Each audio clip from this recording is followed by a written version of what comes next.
punch him in the mouth, leave his face fucking swollen. Welcome to another Three Aficionados with that hard transition. Here we are talking about all things analog, cars, watches, beer, and the occasional episode of racism. So we're going to throw it off to you today with some random stuff that's new dropping in the watch news, like the new Audemars Piguet, some new updates that we've seen from scandals around cars that we know, like 718, some new car updates on our garage. And with that, I'm going to shut up and let's just pop it off and get Leffa time. Oh no, he ruined it. Fuck's sakes. He's got his raspberry. Well, two for three. I'm sorry. You're about to be a paramedic, man. Someone's gonna have to slap you in line here. But most likely Daniel has already opened his or is going to be out of synchrony. So 3, 2, 1. I feel like you just made the noise on the side there. No, I didn't, but sorry, boys. I still fucked it up. Oh my right at the gate. Point there.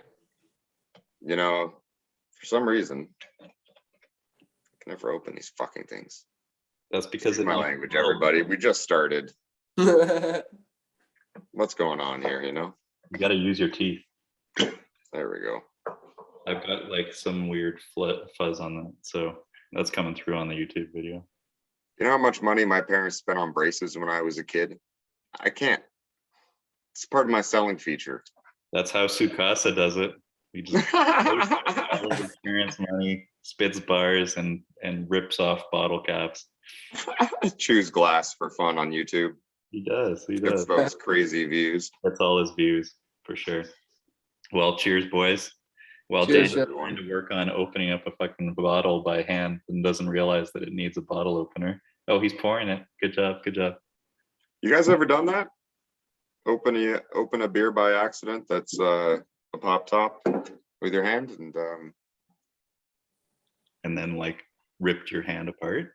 Oh yeah, badly. You know, yeah. I feel like that happened a lot in your heyday. I worked as a sailor and I definitely torn my hands apart a few times, but that was a bad one. You tore your what apart? Hands.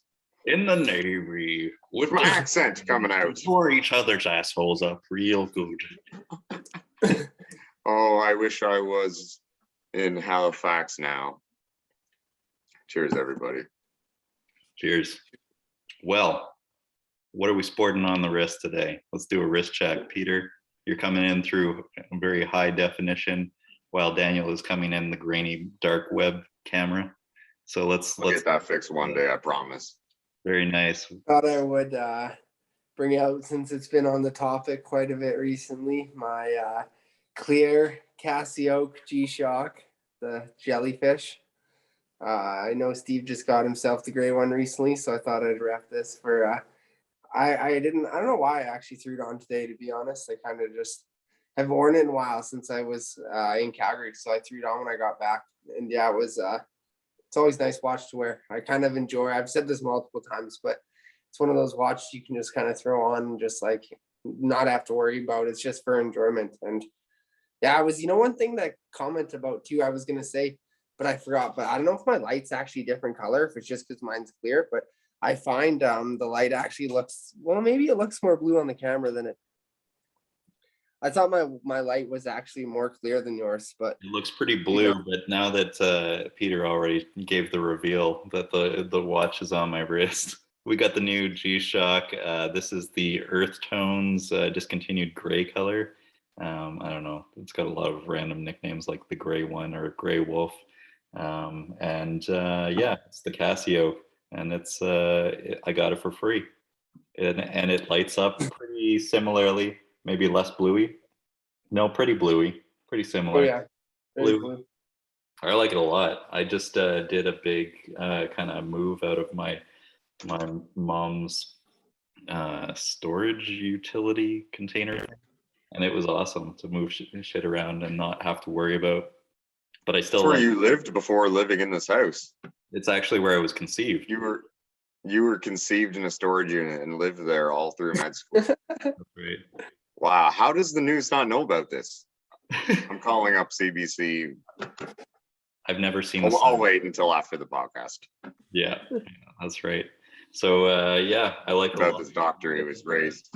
I think the size on my wrist, I was wondering if it would be a little too big because it's like 45, I think, 45 millimeters. But it's just kind of like an AP, as we'll be discussing. It just seems to fit the dimensions, and it's fairly slim. I find it actually sits on the wrist way better than the John Mayer G-Shock. So it's a nice one. I don't know which one I prefer. I feel like this one I actually prefer more than the John Mayer. And if I had started with this, I don't know if I would have felt so compelled. But it's a cool addition. And it's like nice to have both of them. Daniel? I really like that. The one, I think the John Mayer one is more like the traditional classic G-Shock that a lot of us grew up with, but redesigned, obviously, a little bit modernized. Yeah. Whereas this is ultra modern and clearly influenced by a different style rather than G-Shock's own unique style, which is, they kind of forged the way for the look of those watches. So I think they're both cool for different reasons. I think that does look better on your wrist though. Yeah. Well, I was just working. Great size for you. Seeing patients on the ward, it's like a great watch to have and not have to worry about anything and just be able to dip this in cyanide afterwards and just be like, no more COVID and not have to worry about it. I just saw my grandparents and embraced a little bit of my slight heritage, if you even could call that anything. And I wore probably the most, I'd say, Chinese New Year watch I possibly could. So here's a little bit of date just Wimbledon, a little bit of green. I feel like this makes me look like an old Chinese man. Not to be racist, but slightly racist. My apologies. But this kind of is much more mature than I actually am, and it's got the green on it to just have that little good luck charm or whatever. Okay, I'm gonna stop being so rigorous. Well, no, before you finish though, Happy New Year. That's a big deal. Yeah, that's very New cool. Year. I've actually been looking forward to it. I don't usually operate on the moon calendar, but calendar doesn't usually apply to me. I don't ride on Shabbos. That's great. Or the Chinese New Year. Doesn't happen. See, the thing is, that quote that you just used is way more classic. From Big Lebowski. Yeah, I feel like that goes closer to my heart.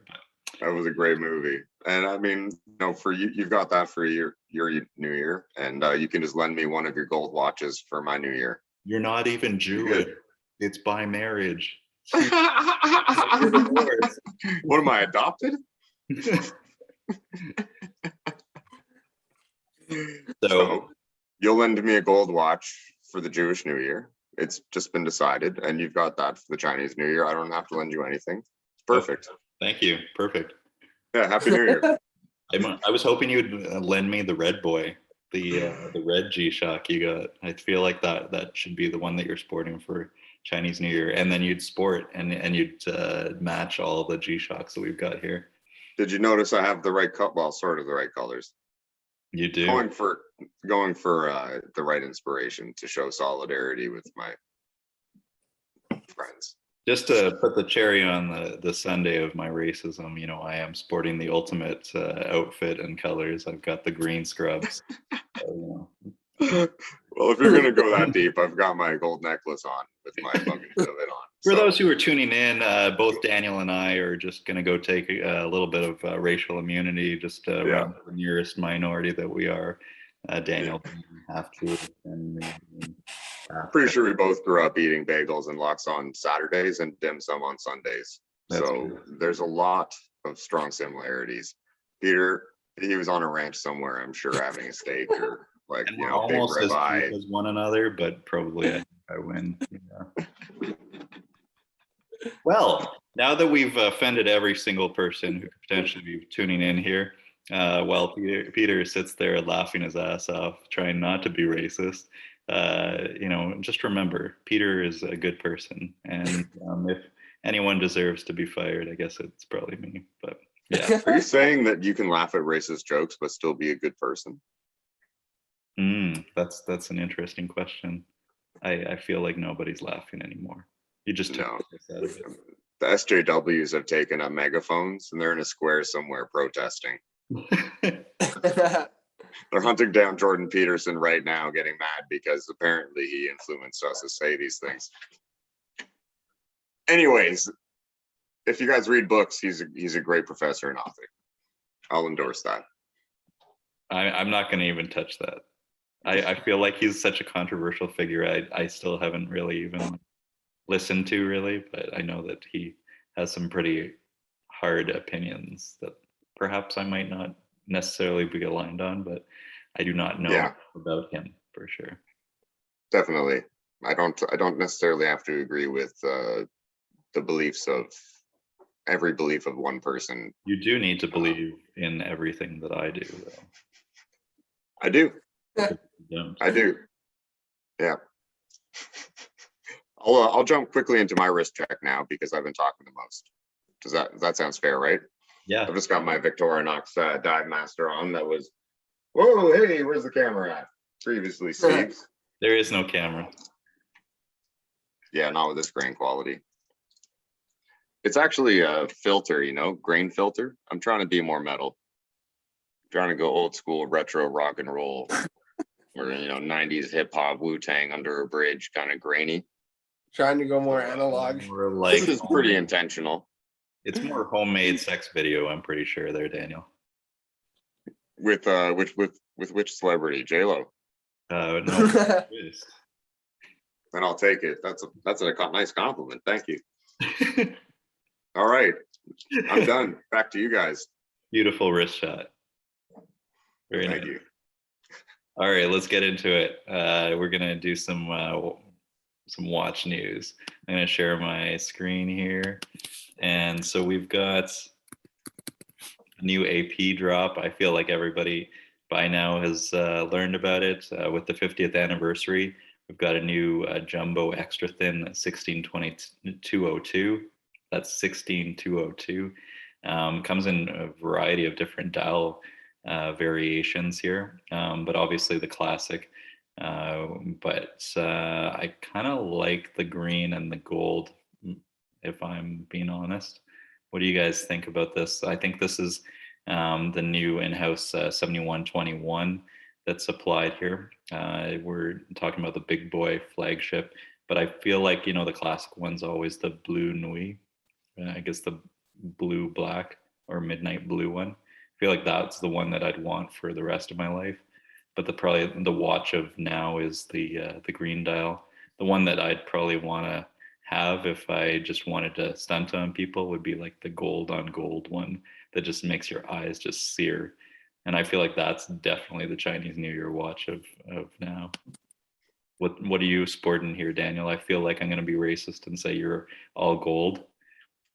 Well, often I love the all gold look, yeah, but in this case, I'm going to go with the more slate colored dial and the and as a stainless steel bracelet and casing. I think I'm not really a big AP fan, but I recently saw one of those on my watch guy's wrist, and we had a little bit of a look at it together. And in person and on the wrist, it was quite interesting and impressive looking. So might have to change my opinion on it now that I've actually had a chance to see one up close. You mean you have a friend who has a better watch collection than me? No, he's like my I don't know, he's my horologist, my watch repair guy. Oh, really? You're a horologist? Yeah. Shout out to Andrew. Hey, Andrew. He's like the greatest guy,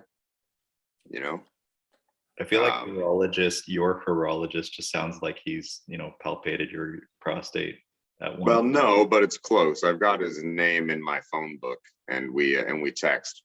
You text? He's going home to England to visit his family soon. So, we trust each other with that kind of information. And I trust him with my watches.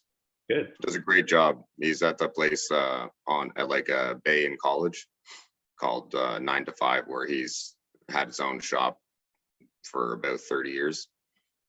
He's been working there 5 days a week for 30 years. He's authorized to work on all of these watches, and he's really just like the greatest guy. So I'm not sponsored by him. He just he does such a good job on the pieces that I have, and I've taken a piece from my uncle and someone else over there as well. Really nice, great, really nice, great guy. Very nice. I sound like I have a crush, but I just admire his workmanship, you know, and all that. And he's got an AP. You know what I really like is a few other things. The drilling points here, or whatever the screws. They all have a perfect symmetry. They're not like randomly Cool. screwed in. And it's I think that when you look at the Cartier that we were looking at before, they were a little bit, you know, mismatched and kind of off in different directions, as far as I can recall when we were talking about the Santos. So I kind of like the symmetry and the perfection here. It's so funny because, you know, we've been talking about the Casio, and there's so many mods for the, you know, the G-Shocks, and so a lot of people try to make them look like actual Royal Oaks, and they have like the aftermarket metal that will make it look like this is an AP. I feel like that's just filling it. Like I would not want to do that. That's just like basically putting, you know, rear trunk fence on a Mercedes. You know who you are, you bastard, and trying to ventilate your trunk to make it look like you're running a GT Porsche car.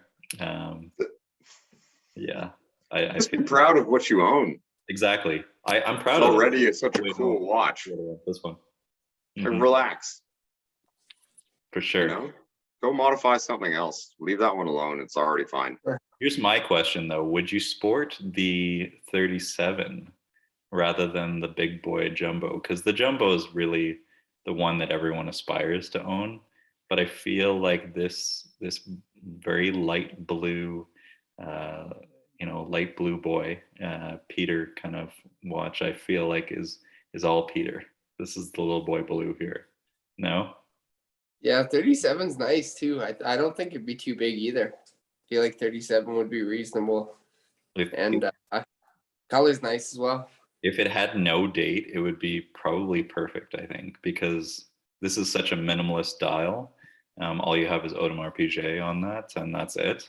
And you don't get the AP or the date. I almost wish that it just said AP on it rather than Audemars Piguet on it. It would be pretty cool. I feel like this light blue kind of reminds me of the Platona, the Platinum Daytona, with the kind of light blue and the chocolate bezel. I'm really digging it. This is the one that I think stands out the most of all the releases. I'm not sure if I'd want the 37 versus the big boy. I feel like I'd be more of a 37 with my weak, effeminate wrists. So I don't know. It works pretty well for this 36 day chest. But yeah, what do you guys think? 37 or jumbo? I feel like Daniel's more of a jumbo boy. I would pick this one actually over everything. This is the 37, right? Yeah. Yeah. I have appreciated watches of of different sizes most of my life. But to me, it just comes down to the style of the watch, what I think size suits it best, and also what would look best on my wrist. And I think this would probably be the one if I looked at it from that perspective. Let's talk about I like the dial. It looks great. I like the color. It looks nicer than that Tiffany one. I like the color a lot more. I like the finish on it. That's the Patek though. Yeah. And we've beat to shit the turquoise Patek. Yeah. That started it all. And here's DiCaprio being a bastard and, you know, just casually rocking it right on the wrist.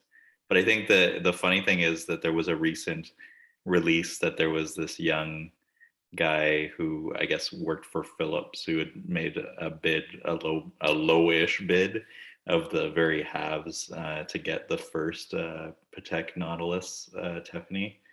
I mean, I think that there was a lot of hate on him for that, and he was just like, I'm very humble. I just basically made a very reasonable submission of just a ridiculous amount of money for a watch. I don't know I feel like Hodinkee was really trying to sell that he was an enthusiast. Not to say that Leonardo DiCaprio or Jay-Z are necessarily. I feel like Jay-Z deserves it more. It's the craziest thing to say, but I don't know. He's got a crazy watch collection, man. Yeah, I feel like anybody who wears one of these right now is just gonna have so much hate towards them. But at the same time, everyone's just like, well, it's DiCaprio. Of course, he ended up with that, right? But the fun thing is that he's a Tag Heuer ambassador. So I feel like if we just sell him out, that eventually maybe Tag could just congratulate me with a Patek. No. I think we've got Peter who's going to be sharing some other news that I don't even know about. These guys are much more aligned to the Oris line, and Daniel probably being the most hard up for a big pointer, and that being not a big penis, the big pointer watch. So we'll let Peter talk a little bit about little Peter and big pointer. Oh, Peter and big pointer. Okay, give me half a second here to pop this sucker up. Gone blank, so his camera is deactivated. It still looks like it's higher quality than Daniel's camera, though. Yeah, no camera is sometimes a better option. Yeah, I was just gonna point out here the new Oris that popped up most recently, and I was just gonna. I'm just having Peter's trouble. trying to wipe his desktop from all the dick pics that we're sharing. No, I'm just trying to find where here we go. I had it on my screen before. I wanted to share it. Share content. Screen. I feel like there's a high likelihood that now my patients have been saying that they YouTube me, that they'll come across this and they'll just end up being like, why do you talk so much about penises? And then they'll be like, oh yeah, it's because you treat prostate cancer. Mm-hmm. Because I'm a specialist. That's right. All I think about is dicks and prostate. Alrighty, can you guys see my screen now? Yeah, we can. Oh yeah. Alrighty, so this is something that we kind of chatted about a little bit, not necessarily on camera, but a little bit in the past. And this is the newest I guess one of the newest configurations of the Big Crown by Oris. I don't know if it's in this specific configuration. I know there was a few different dial configurations, and I really personally enjoyed the couple in blue, but I believe this is the only one I have to share at the moment. So this is one we'll be going with, but it's kind of like a baby blue dial configuration, and everything's bronze. It looks like the case is a Jubilee style, and it's quite pretty in my opinion. It'd be interesting to see. I bet you it's quite heavy, but yeah, it's very pretty. It's kind of cool. I think Oris has come out with a few bronze watches recently, and I have my bronze watch, and I'm a big fan of it. I think it's kind of a pretty metal to make a watch out of. I think it's definitely a lot more affordable than gold, but I think it kind of has like an interesting look to it compared to just your normal stainless steel. I definitely don't think it necessarily looks like gold like my Tudor. Definitely, I don't think looks like rose gold. It's kind of got a different look to it, but it just looks more unique in my opinion. I think it's kind of cool that they're starting to make more watches out of it. I know they did a few in the past couple of years that have come out with it, but yeah, this is my understanding. It's still using the same movement and things like that they've been running most recently. I don't think too much has changed about it other than just the style, if I'm correct, unless anyone has anything else to. I believe it is now made with the new in-house movement. That I think we can see that there as well. If you scroll down just a little bit and it shows their specifications. So a little bit exactly. So as far as I understand, it was once an ETA, and right there.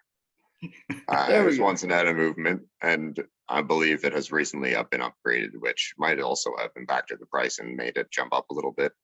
Because I do believe you used to be able to get these for a little bit less money, but I would say that now the in-house movement does demand a premium, especially in the current market. I think it's probably a worthwhile upgrade as well. And it's Nice. really interesting that in a bronze that it looks, like you said, a little bit more like a rose gold. And it has almost the beads of grain of rice bead, anal bead, what that kind of like basically grandpa's chair cover thing that gives you a bit of massage when you roll on it. Yeah. Or like you see in some people with Oldsmobiles. It softens the look of it and the color and the shade of it. Usually bronze is a little bit more brutal, a little bit more masculine. This, like you said, it's a little bit more of a pretty watch. It's a little bit more something that you imagine would be kind of vintage and something maybe your grandfather would pass down to you after you like basically rip up all of his chair covers. But yeah, it's an interesting watch for sure. I feel like the old big pointer, big crown pointer is the one that still speaks to me more, especially in the dark navy blue that you're showing there. But which one would you go with, Daniel? Well, I believe this is the brand new one that just came out, right? We talked about this model Yeah, that's a little right. while ago. Mm-hmm. This is probably the model I would choose. Loved it. I do love this model. Yeah, I think this is the one I would pick. Mm-hmm. That blue dial with the small seconds at 6 o'clock. There's a lot that I really like about it. I like the simplicity of the rest of the watch. You know, I like that the bezel is just a nice polished metal. Often I prefer divers watches because it just gives me something to play with, which I don't know. I think every watch person enjoys just having little extra toys to play with. So I've typically graduated towards divers watches in the past when I've made my own purchases, but I have been gifted several watches. Thankfully, I'm quite fortunate in that way, and most of them have very different kind of bezels, and most of them are quite plain, like this one. So, I like the bezel. I like that it's more simple than the other bezels that have that kind of ribbed look to them, and I really like the dome crystal on this. But I can totally see why someone likes the previous Oris that we were just talking about in the all bronze. I think that's stunning. I think that's a beautiful dial color combination with the bracelet and the case. I think the bracelet's a nice type of bracelet to choose for that particular watch. This is still the one that I'd go for if I were Daniel and not me shitting on the fact that the price is just too close to Black Bay 58. Fair enough. Well, if I was shopping for a watch right now, I do think this actually suits my collection more than a Black Bay 58, as I have some divers watches, and something that would be maybe something that I could dress up a little bit more would be nice to add to my collection. So like a Wimbledon 36 millimeter with lucky green numerals. It's a beautiful watch, but I'll go for the green Daytona instead if that's what we're talking about. Yeah, well, we'll get you ready to roll. Let's jump into car news there. Peter, do you want to share your bit of car news? Do you have car news, or are we mostly? Yeah, I mostly watched news tonight, boys, Okay, and it was minimal. Well, that's fair enough. I'm gonna now start sharing my car news, and I'm going to share that screen. And for some reason, it keeps on coming up on Suka, so this is a good promo for Suka. So I thought it was interesting, actually. This was really under the radar that the Mustang GT3 is coming, and they're kind of teasing that it's coming around. It's really interesting that a lot of car makers are having these race car oriented focused releases that allude to the possibility that maybe there will be a production car. So, with the Toyota GT3 and with the Ford GT3, it'll be kind of interesting to see all of these other kind of race-oriented, perhaps production cars. We'll see what comes of it. I don't think that there's really anything that we know at all about it, other than it will be running for IMSA, and it will be at the Daytona 24 and it'll be sporting apparently the 5-liter Coyote V8, and it'll be naturally aspirated. So it'll be interesting to see if something new comes of it, a new model perhaps, that you can spec out. I feel like that would be a lot more appealing to me than the GT500. If this comes in a manual, that might be something that could compel me. But this similarly goes in line with other race car oriented things. And Peter had talked about what he was looking forward to most in 2022 drops, and that being the Porsche Supercar.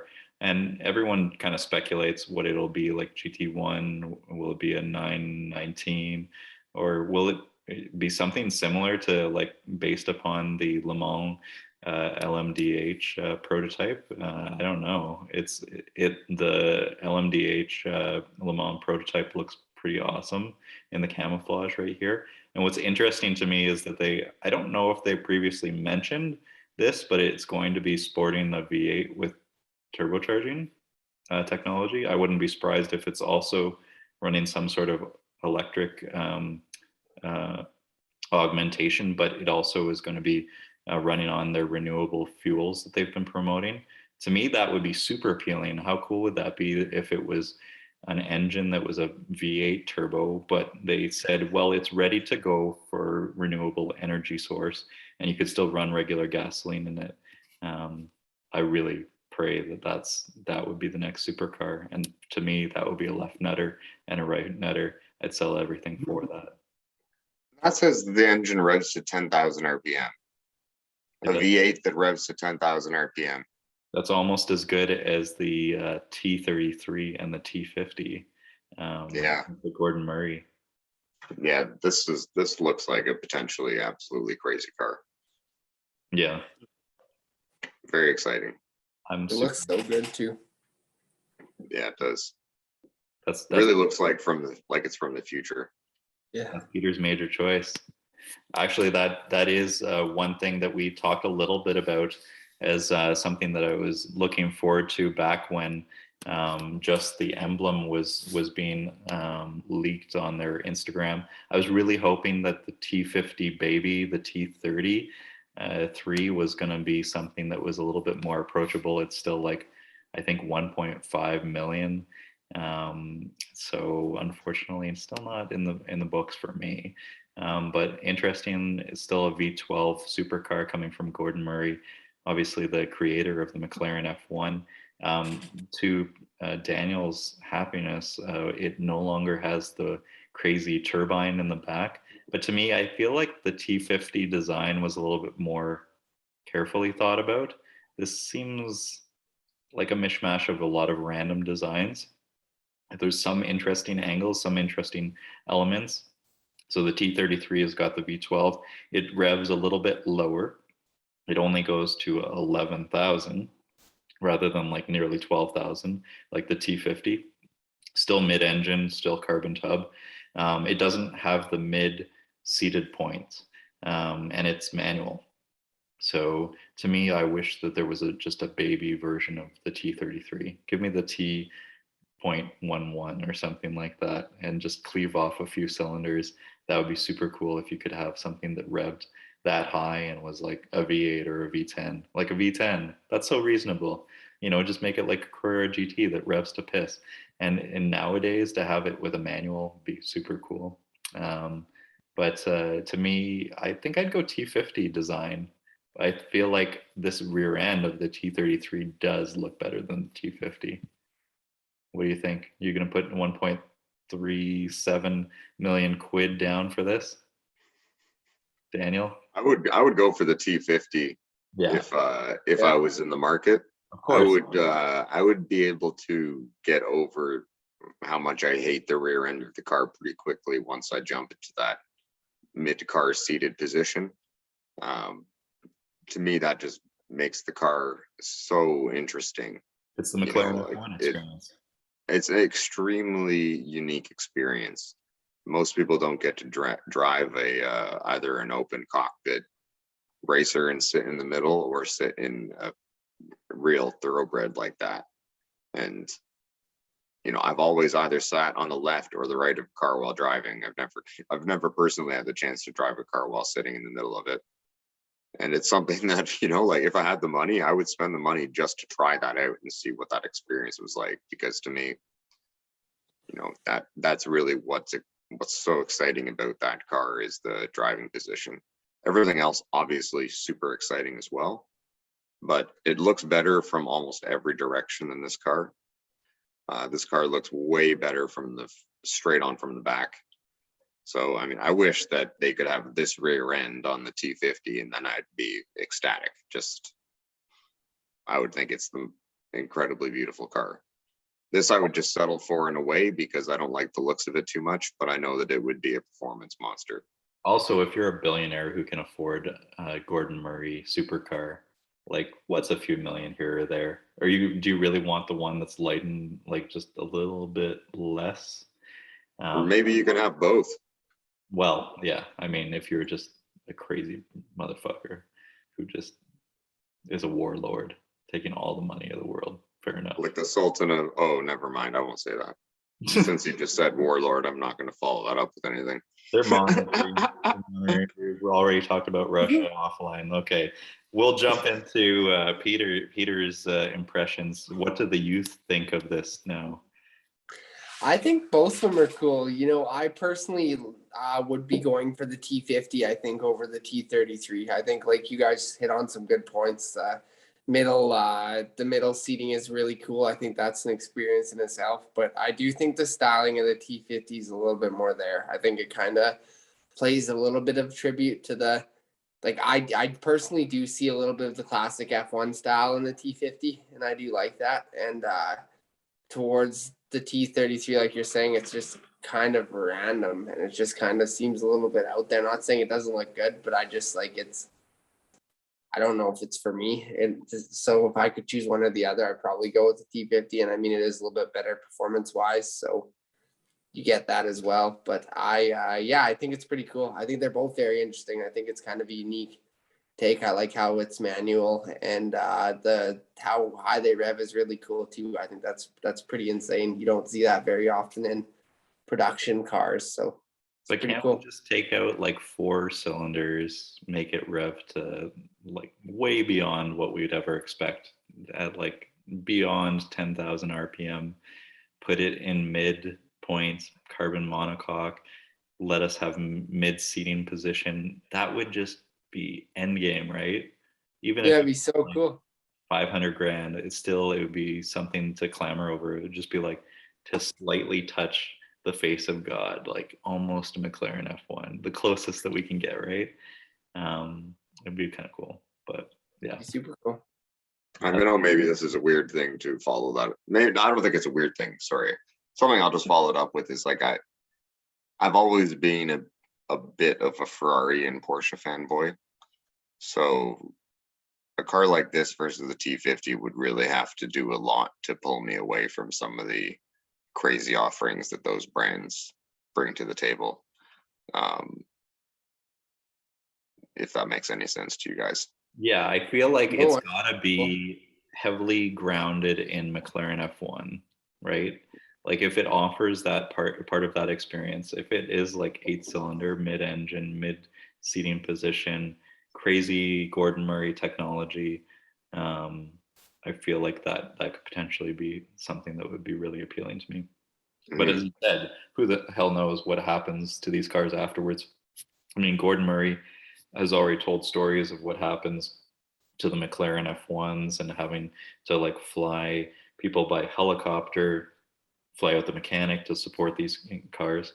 I only imagine like how are you going to support a lot of these cars as they expand it further. But if I could just slightly get that experience, I feel like that would be pretty cool.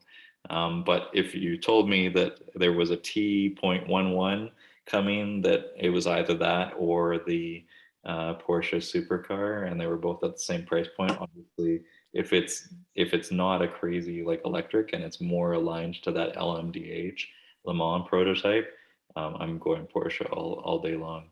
But it really depends, because I feel like this is still interestingly, this is almost like the singer of supercars. Gordon Murray gets it, right? Like he's he's sticking to what's still analog. It's like crazy technology, but it's still manual. It's still naturally aspirated. It's still going to rev to piss, right? So it's just kind of cool. But yeah, I feel like Peter meant to talk a little bit about this. This is the Nissan Z. This is definitely a more approachable, interesting car. But Peter, do you want to take the helm and chat a little bit about what the children are talking about today? Sure, yeah, I can definitely do it. I think it's cool. It's an interesting kind of, I don't know if I would call it a re-release, but kind of a take on like previous styles, and I think it's pretty interesting. It seems to bring a lot for what it's worth. My understanding, if I remember from when I read it first time, it's around like 400 horsepower or something along the lines. And it's I believe it can be offered in manual as well. Let's see. It's Yeah, I making think 400 horsepower and 350 pound-feet from yeah, a liter V6. which I mean that's pretty impressive. I would say for considering Nissan. You know, like a lot of their previous models that have been pushing like the GTR has been not naturally aspirated. It's been the use of turbochargers, so it's kind of neat to see the fact that they're using it is twin turbocharged. Just kidding, I'm talking out my butt here. It's still turbocharged. I thought it was naturally aspirated for a minute. I'm like, that's quite impressive. But okay, it looks like it's basically running almost, if my understanding is like a baby down version of a GTR engine.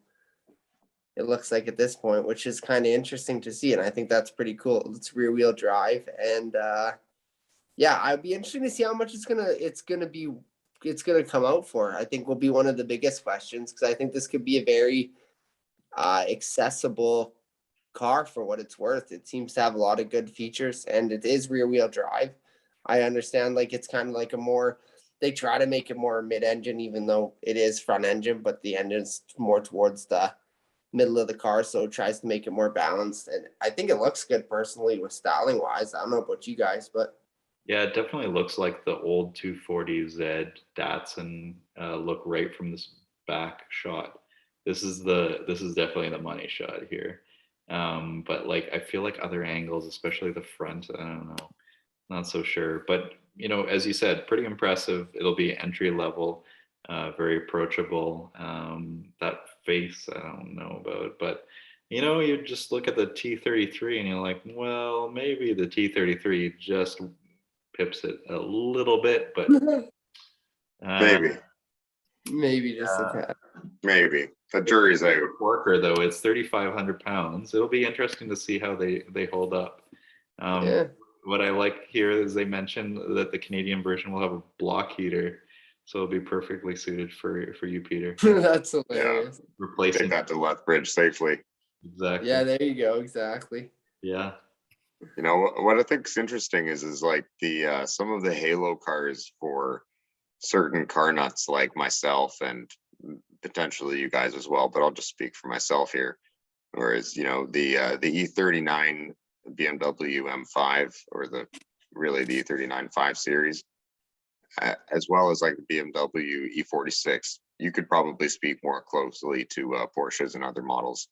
But, you know, in the early 2000s, you know, the BMW M3, which is still like highly regarded as one of the best driving cars of all time, made 333 horsepower out of a straight six engine, naturally aspirated, of course, not the same engine, but we have a car nowadays which is going to be much less expensive that offers far more power. And I just think it's cool right now.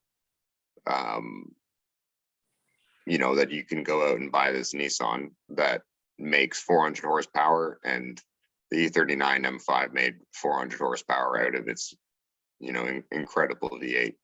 So, I mean, I'm not comparing them in the sense that I would like to me that there's a debate. I would obviously pick the two BMWs myself if I had the option. But I'm just making the comparison to show the kind of progress that we've come to, where these new sports cars that are actually attainable for most people are exceeding the performance specs of cars that were unattainable to most people.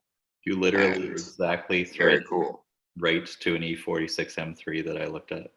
And so this is actually one that I was thinking about because, I was thinking nostalgically, the market's really moving up on E39s and E46s, and E39s are so hard to find. And I realized that my dad's old neighbor had bought an E46 that was quite mint back in the day, like 10 years ago. I was like, hey, whatever happened to that? I asked to check it out. And it's like a manual, 40,000 kilometers. And it's just been sitting in his garage. It's a non-competition. I wish that it was a competition. It's a California car. He has put on like 2,000 kilometers in the 10 years that he's owned it. I do really question like how well it's been maintained. He's an engineer, but because he's put on like 0 miles, it's like you haven't done Vanos valve adjustments or done any of the maintenance that everybody fears about these cars when they go wrong. Subframe looked great. Those are kind of the 3 primary ones that you got to look out for. But this car is pretty cool. But as you mentioned, it's just like I looked at this and I was like, that's kind of cool. I mean, for the right price, it'd be kind of interesting. But I got into the Golf R driving away and I was like, shit, this is a nice car. And it has almost the same amount of power and it's lighter.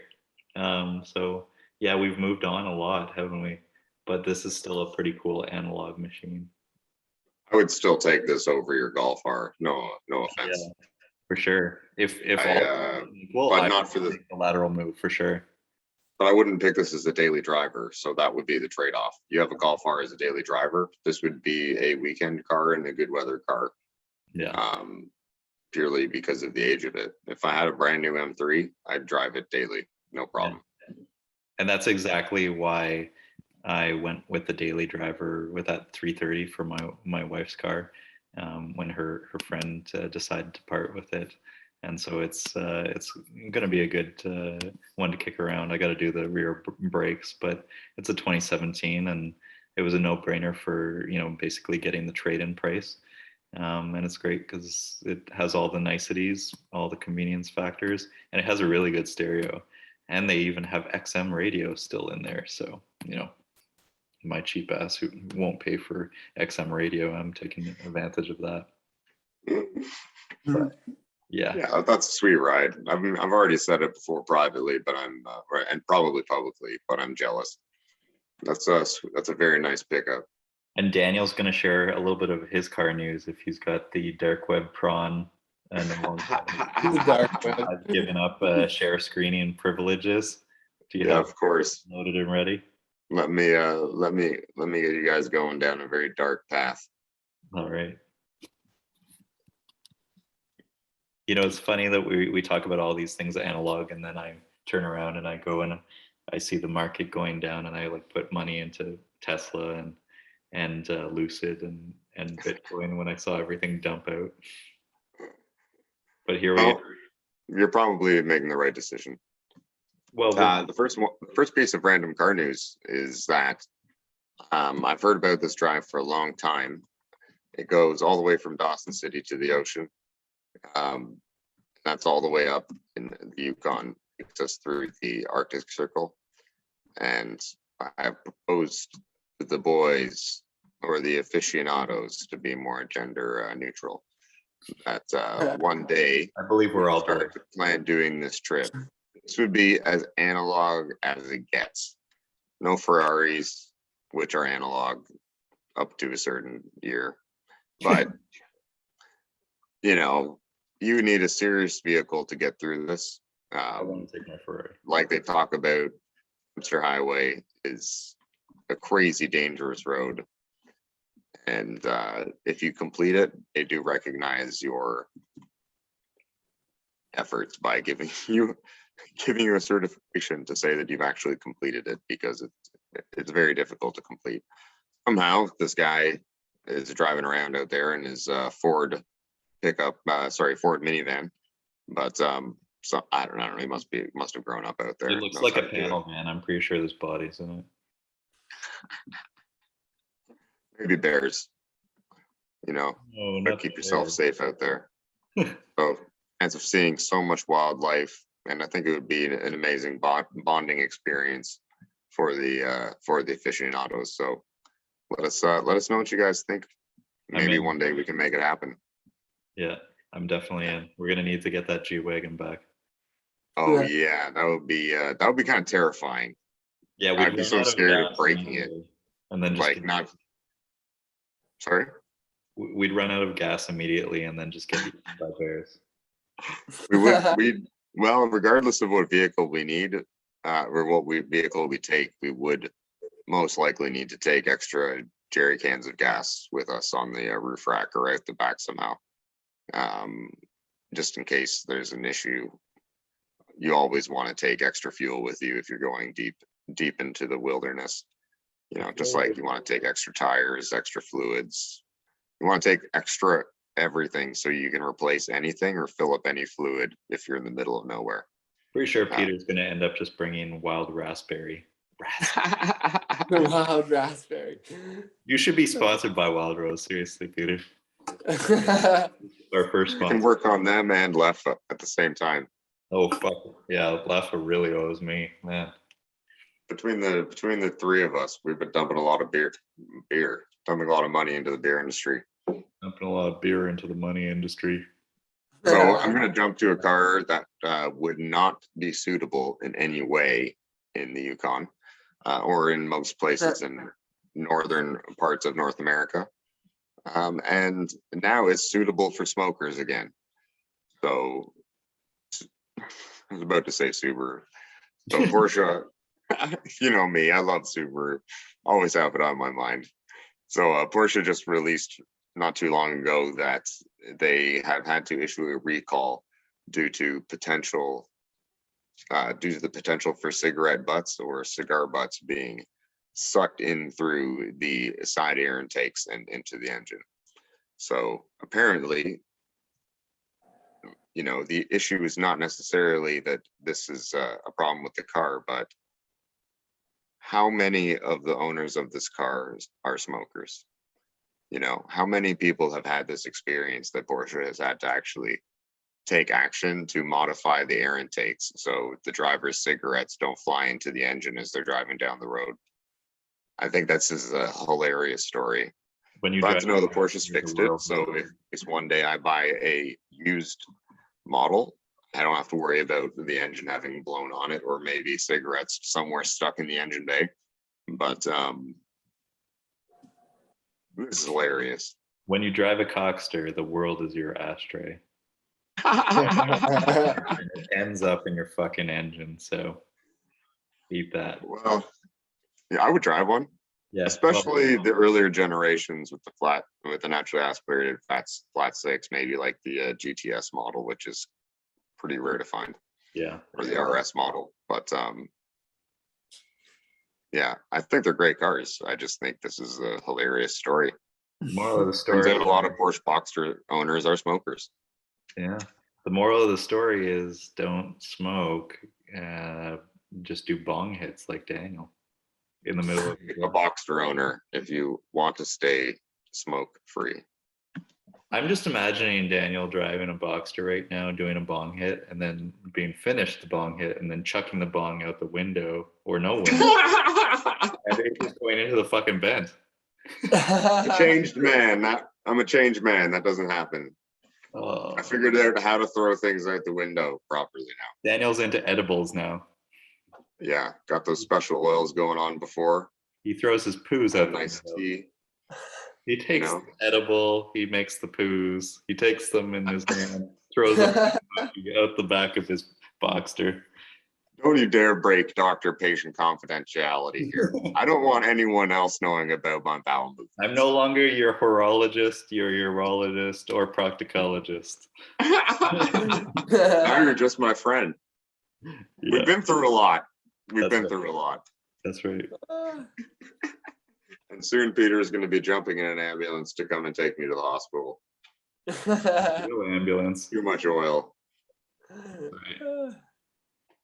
Well, so, yeah, I think, and then I think the last thing that I would share is that there's been breaking news that the new generation of Range Rover Sport is reportedly going to get the same 4.5 liter V8 or 4.4 liter V8 that is in the BMW X5, BMW X6, sorry, X5M, X6M, and also the M5. So, you know, it's going to offer around 600 horsepower, very high torque numbers, and as far as I understand, it's a pretty serious jump over the outgoing engine. So I am a fan of both Land Rover, Range Rover lineup, and I'm a huge BMW fan. And, you know, I previously owned one of their vehicles with a V8 in it, and I just think that they make absolutely amazing engines. What Daniel will tell you is that it grenaded. Yes. So once I got an E39 Dynon 5, year 1999, up to about 230,000 kilometers. The time I put the vehicle into storage for about 6 months, took it out, and when I started it up, there was a terrible rattle, and basically immediately the timing chain popped off the guide rail, and all the internals bent. So it would have required a full rebuild or motor replacement, which at the time would have been, I don't know, if I did the work myself with some help, it would have been probably about 15 grand. Back then, I can't rebuild an engine myself. I'd have to have the engine rebuilt. That would have been a lot, but for everything else, that being said, if you do own an E39 or any of those BMWs with the 4.4 liter V8, there are actually timing chain guide rail upgrades and systems that you can buy out there. And I would strongly recommend having those installed on your vehicle so you don't go through an absolutely devastating experience and potentially lose the love of your life and miss it every day. Daniel is still devastated. I am still devastated. That was my favorite car that I've ever owned. You really shouldn't have thrown the bong out the window. No. I'm a good boy. Anyways, there's a quick shot of the new Daddy Land Rover, which I think is hideous. What do you guys think? It looks like a giant Ford Flex. It reminds me of the language that the entry-level Range Rover is. What, the Evoque, that was designed in collaboration with Posh Spice. Yeah, Victoria Beckham. Yeah. I think that's all just bullshit, though. Really, like trying to attach. It's just like what celebrities do, showing Leonardo DiCaprio with their fancy watch. Ooh, for some reason, Victoria Beckham got involved in Land Rover, Range Rover, and that makes me interested. It definitely, like, of all the celebrities, I love her. I'm not criticizing her personally. I'm just questioning their decision. I'd be more interested if it was David Beckham who was involved. I mean, I feel like he's kind of a good Tudor ambassador, surprisingly. Like, he's the coolest. Yeah. Yeah, but he would have to be like the ambassador for something like this. Clearly, they're making a sexist remark by saying that the Evoque is your wife's car, right? That's clearly what they're saying. I mean, that is kind of the thing that exactly goes through my mind anytime a colleague of mine mentions that they bought an Evoque. Oh, I cringe literally every time. Like, why? Yeah. Of all of the models that they make, that one? Mm-hmm. Mm-hmm. So anyways, there's some pretty cool car news out there. Yeah. And maybe I'll just finish off my segment by talking about a potential modification that I'll be making to my Mercedes CLK 430. So when I did have another car before, I took it to this shop in Mississauga, Zorro Muffler. Now, the name isn't what sold me on it, but it did convince me. It's definitely the phone number. That is the correct phone number. They're really nice guys. God. And the work is extremely affordable. So what I've talked to them about is cutting out the back resonator or silencer on the exhaust system of my vehicle, and then leaving the rest of the exhaust system stock, obviously leaving all the catalytic converters in place. It's already got the AMG muffler on it, and it runs very quietly at speed. And neither them nor I think that doing that delete would cause too much of a drone in the cabin while cruising, but would add a little bit of like a deeper kind of throaty grunt under acceleration and under startup. So I've done it before on a previous car, and it did make a noticeable difference. It just sounded more fun, So but hold it on. didn't You want to deafen the make, neighbors. you want to Sorry? make things sound a little bit more throaty, and if you want to upgrade, you have to call 897 muff. How the fuck did you just bury that lead? The phone number to Zorro Muffler, for those who are interested, is 897 muff. Muff. Best muff in town. Fucking legal. Jesus. Best muff in town. They're also in Hamilton and Welland. Well, clearly Daniel's getting a discount from Zorro Muffler after the podcast just rapidly disseminated, went viral because of 897 Muff. That's 897 Muff. Now, don't forget to give Daniel a 50% off on his throaty muff. 50% off. Yeah, I'll take it. That's a good deal. The But throatiest I mean, muff. I've been quoted for under $200 with a nice light stainless steel replacement. So that would be an interesting, quite affordable modification to do.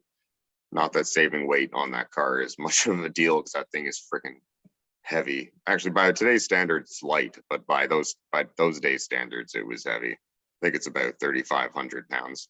So compared to like the Audi e-tron, which is like, I don't know what it is in pounds. It's about 2,300 kilograms.